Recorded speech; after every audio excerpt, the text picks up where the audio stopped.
हम आपको ले चले बेसिक केमिस्ट्री चैप्टर जो इनऑर्गेनिक केमिस्ट्री कर रहा था क्लास 11वीं क्लास में। तो देखिए पिछले क्लास में आपको मॉलिक्यूलर वेट निकालना सिखाए थे, बताए थे ना, कुछ एलिमेंट का पीरियोडिक टेबल के एलिमेंट का परमाणु भार लिखाए थे, एटॉमिक वेट मास नंबर, और उस पर 4-5 क्वेश्चन करवाए थे और 4-5 आपको बनाने के लिए भी दिए थे। अभी हम इसको पढ़ाने के बाद लास्ट में आपको क्वेश्चन देखेंगे क्या बना है, उसका आंसर कैसे सॉल्व करके दिखाएंगे, क्या आंसर आएगा, समझ में आ रहा है। तो देखिए सबसे पहले बात, इसके बाद आज के क्लास में हम एक नया कंसेप्ट पढ़ाने जा रहे हैं जिसका नाम है वैलेंसी। क्या नाम है जी? वैलेंसी को हिंदी में बोलते हैं संयोजकता। क्या बोलते हैं? जैसे तुमने 9वां-10वां में पढ़ा होगा कि वैलेंसी के बारे में तुम पढ़ा होगा। जैसे देखो ऑक्सीजन, ऑक्सीजन में डबल बॉन्ड बनता है। तो कहा जाता है कि जो भी एटम जितना बॉन्ड बनाता है, जितना बॉन्ड बनाएगा, जितना बंधन बनाएगा, वही उसका वैलेंसी कहलाता है। क्या कहलाता है? जैसे ऑक्सीजन 2 बॉन्ड बना रहा था, ऑक्सीजन का वैलेंसी कितना होगा? 2। कार्बन का नाम सुना है? कार्बन में CH4 नाम सुना होगा, मीथेन जिसको बोलते हैं। मीथेन में क्या होता है? कार्बन के साथ 4 हाइड्रोजन सिंगल बॉन्ड से जुड़ा हुआ है, तो 4 गो बॉन्ड बना रहा है, 1 2 3। कार्बन हमेशा 4 बॉन्ड बनाता है, तो कार्बन का वैलेंसी कितना होता है? 4। जो जितना बॉन्ड बनाएगा वही उसका वैलेंसी होता है। वैलेंसी मतलब संयोजक। वैलेंसी को कहने का मतलब होता है जुड़ने का क्षमता, कितना जुड़ता है कोई दूसरे के साथ। केमिस्ट्री का मतलब होता है बॉन्ड बनाना। क्या बनाना होता है? बॉन्ड मतलब होता है रासायनिक बंधन, समझना है। तो देखिए valency combining capacity of an atom orbital और आयन इज कॉल्ड वैलेंसी। कहा किसी भी परमाणु का किसी भी आयंस का जानते हो? आयंस का मतलब क्या होता है? प्लस वाला या माइनस वाला। जब किसी धातु से इलेक्ट्रॉन बाहर निकालते हैं तो कैसा चार्ज आता है? प्लस। कोई अधातु बाहर से इलेक्ट्रॉन आते हैं तो कैसा चार्ज आता है? माइनस। तो कोई भी एटम, कोई भी परमाणु का या कोई भी आयन का, कोई भी एटम का, कोई आयन का जुड़ने का जो क्षमता होता है, एक दूसरे से जुड़ने का जो क्षमता होता है, जुड़ने का क्षमता जो कहते हैं कंबाइनिंग कैपेसिटी, वही उसका क्या कहलाता है? वैलेंसी। क्या कहलाता है? वैलेंसी। आगे देखो, valency is measured in terms of hydrogen atom, oxygen atom और क्लोरीन एटम। देखो वैलेंसी का बहुत परिभाषा है। वैलेंसी बहुत आसान चीज है, समझने वाला चीज है, ठीक है। इसको याद कभी नहीं करना पड़ेगा, उसे जितना लिखा है मतलब नहीं याद होगा, आज का आज याद हो जाएगा। कभी ट्रिक्स बता रहे हैं। तो वैलेंसी बहुत ही आसान चीज है, कोई भारी चीज नहीं है, इसको समझाना पड़ेगा। अलग वैलेंसी का कई परिभाषा है।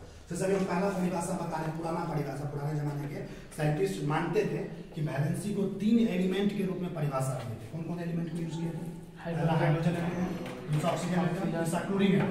और इसके लिए हमने एक ट्रिक्स बनाया है HOCl। क्या याद रखना? HOCl। क्या याद रखेगा? HOCl। क्या बोलना है?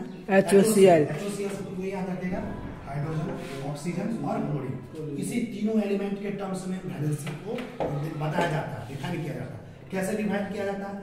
मान लो कोई कंपाउंड है, कंपाउंड को समझता है, जब कोई से ज्यादा एलिमेंट एक दूसरे से जुड़ता है कंपाउंड बनता है। किसी कंपाउंड में हाइड्रोजन लगा रहे हैं, क्या लगा रहे हैं?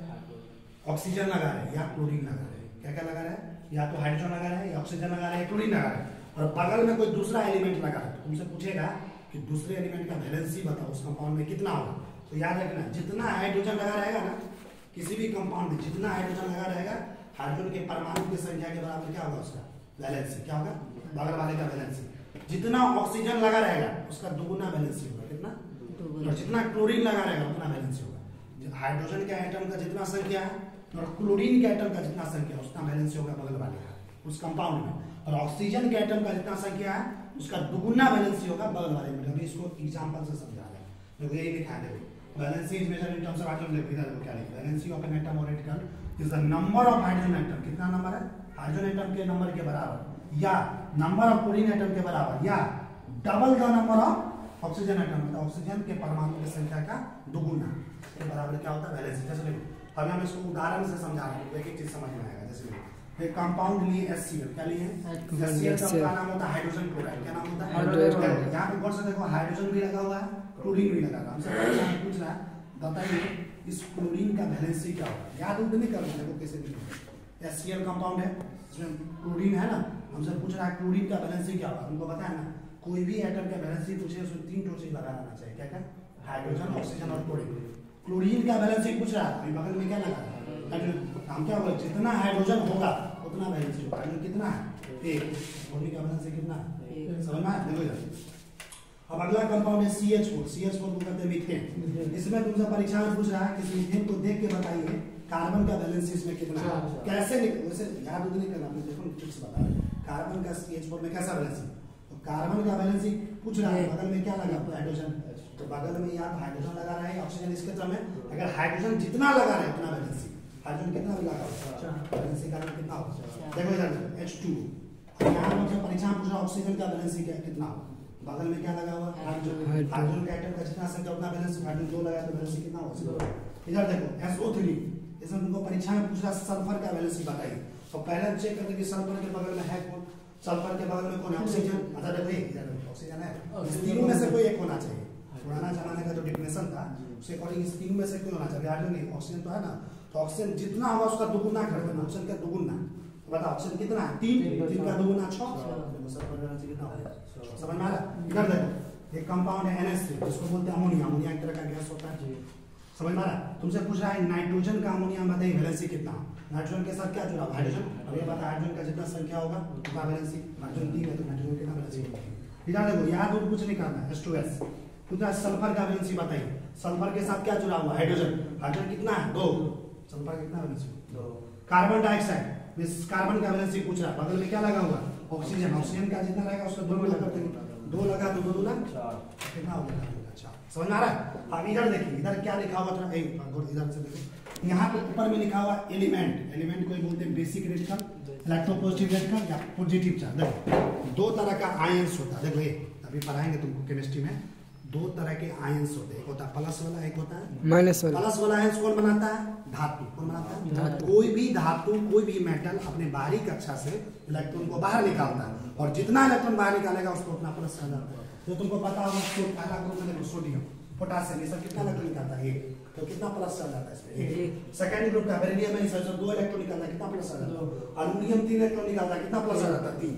तो जो पॉजिटिव चार्ज वाला आयंस होता है ना, इसी को कहा जाता है बेसिक रेडिकल। क्या कहा जाता है, या इसी को कहा जाता है इलेक्ट्रोपॉजिटिव रेडिकल। क्या कहा जाता है, और ये बेसिक रेडिकल इलेक्ट्रोपॉजिटिव रेडिकल जिससे प्लस चार्ज होता है, ये बनाता कौन है, धातु। कौन बनाता है जी, तुमको पता होना चाहिए। इस पीरियोडिक टेबल में 118 एलिमेंट्स होते हैं, कितने, उसमें से 90 एलिमेंट धातुएं होता है। सोच लो 118 एलिमेंट है। हम जब पीरियोडिक टेबल चैप्टर पढ़ाएंगे इनऑर्गेनिक केमिस्ट्री इस चैप्टर के जस्ट बाद, तो उसमें बताएंगे कौन कौन सा एलिमेंट धातु है, कौन कौन सा अधातु है। हम तुमको बताएंगे सर जो 90 एलिमेंट जो धातु का काम करता है, जो मेटल का काम करता है, वो हमेशा इलेक्ट्रॉन को बाहर निकालता है। क्या करता है, क्यों निकालता है, स्टेबल होने के लिए। क्यों करता है, स्टेबल होने के लिए। और जितना इलेक्ट्रॉन बाहर निकालेगा उसको उतना प्लस चार्ज होगा, और प्लस चार्ज आने के बाद जो आयंस बनाता है उसी को क्या बोलते हैं, बेसिक रेडिकल। क्या बोलते हैं, या उसको बोलते हैं electropositive radical, plus charge metal बनाता है। अब देखो जैसे सबसे पहले ये हाइड्रोजन इसका एक्सेप्शन है। एक्सेप्शन का मतलब होता है अपवाद। क्या होता है, अपवाद। हाइड्रोजन में से मेटल नहीं होता है, हाइड्रोजन होता है नॉन मेटल। क्या होता है, अधातु। अधातु धातु में अधातु क्या होता है, तो हाइड्रोजन का याद रखो वैलेंसी कितना होता है, 1 होता है, 1 बॉन्ड बनाता है। अब देखो हाइड्रोजन को छोड़ो, अब हाइड्रोजन के जस्ट यहाँ पर देखो गौर से, पहला ग्रुप है क्या, पीरियोडिक टेबल का ये पहला ग्रुप है, जिसको हिंदी में ग्रुप को वर्ग बोलते हैं। क्या बोलते हैं, 10वां क्लास में आवर्त सारणी नाम का एक चैप्टर पढ़ा होगा केमिस्ट्री में, उसमें इसको टीचर तुमको बताएगा, इसको वर्ग बोलते हैं। क्या बोलते हैं, वर्ग। पीरियोडिक टेबल में 18 वर्ग है, कितने, पहला वर्ग, दूसरा वर्ग, तीसरा, चौथा, 5वां, 6वां, 7वां, 8वां, 9वां, 10वां, 11वां, 12वां, 13, 14, 15 को लास्ट में। तो ये पहला वर्ग का एलिमेंट में कौन कौन आता है, हाइड्रोजन एक्सेप्शन है। उसके बाद देखो कौन कौन आता है, lithium, sodium, potassium, rubidium, caesium, francium. आज के बाद दिमाग में चीज बैठा लो कि ये सब जितने भी एलिमेंट है सब मेटल है। क्या है, सब मेटल। फर्स्ट ग्रुप में जितना भी एलिमेंट देख रहे हो हाइड्रोजन को छोड़कर सब धातु है। क्या है, और ये ऐसे धातु है जो अपने बाहरी कक्षा से 1 इलेक्ट्रॉन निकालता है। कितना, 1 इलेक्ट्रॉन निकालने के बाद इसमें क्या करता है, प्लस चार्ज आएगा 1, यानी 1। और 1 इलेक्ट्रॉन क्यों निकालता है, क्योंकि स्टेबल होने के लिए 1 इलेक्ट्रॉन चाहिए, इसका वैलेंसी भी 1 होता है। कितना, ये फर्स्ट ग्रुप का जितना भी एलिमेंट है 1 बॉन्ड बनाता है। कितना, 1। तो इस सारे एलिमेंट का वैलेंसी कितना होता है, कितना होता है जी, देखो यही देखना है। देखो लिथियम फर्स्ट ग्रुप का है, lithium, sodium, potassium, rubidium, caesium, francium. ये सारा किस ग्रुप का है, यहाँ तक फर्स्ट ग्रुप का। सबका वैलेंसी देखो क्या है, 1। समझ में आ गया। अब यार देखो इधर ट्रिक्स है, देखो सेकंड ग्रुप पे आप देखिए दूसरा नंबर वर्ग है। जब तक तुम्हारे पास पीरियोडिक टेबल नहीं है, घर पे गूगल पे सर्च करके डाउनलोड कर सकते हो, हमेशा रख सकते हो सेव करके। तो वैसे हम लोग देंगे कुछ दिन में। देखो सेकंड ग्रुप में कौन कौन सा आता है, beryllium, magnesium, calcium, strontium, barium, radium. देखो फिर से सब नाम आता है, यहाँ पे नाम देखो, बेरिलियम है, मैग्नीशियम है, कैल्शियम है, स्ट्रोंशियम है, बेरियम है, रेडियम। ये सेकंड ग्रुप का भी सारा एलिमेंट मेटल कहलाता है, धातु कहलाता है। समझ में आ रहा।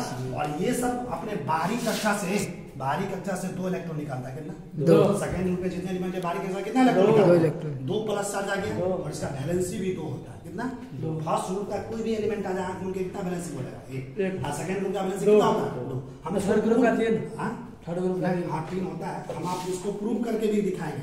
वैलेंसी का बहुत तरीके से परिभाषा होता है। देखो सेकेंड ग्रुप में देखिए, इसको अभी छोड़ो, इसको बाद में बताते। देखो सेकेंड ग्रुप यहाँ से शुरू है। देखो beryllium, magnesium, calcium, strontium, barium, barium अभी जो बताया सेकेंड ग्रुप। तो यहाँ से सबका वैलेंसी कितना? 2 2 2 2 ओके सेकेंड ग्रुप का। और एक बीच में अभी याद रखो जो लिखे सिल्वर। सिल्वर को हिंदी में चांदी बोलते हैं। क्या बोलते हैं? चांदी। सिल्वर किस ग्रुप में? 11 नंबर। देखो 11 नंबर देखो, कॉपर की 10 बार क्या था? सिल्वर। कॉपर तो 2 फॉर्म में पाया जाता है, बताएंगे। कॉपर का 2 तरह का वैलेंसी होता है, एक भी होता है, 2 भी होता है। सिल्वर का वैलेंसी हमेशा फिक्स होता है, कितना होता है? 1 होता है। सिल्वर को हिंदी में चांदी बोला जाता है। क्या बोला जाता है? चांदी। रुको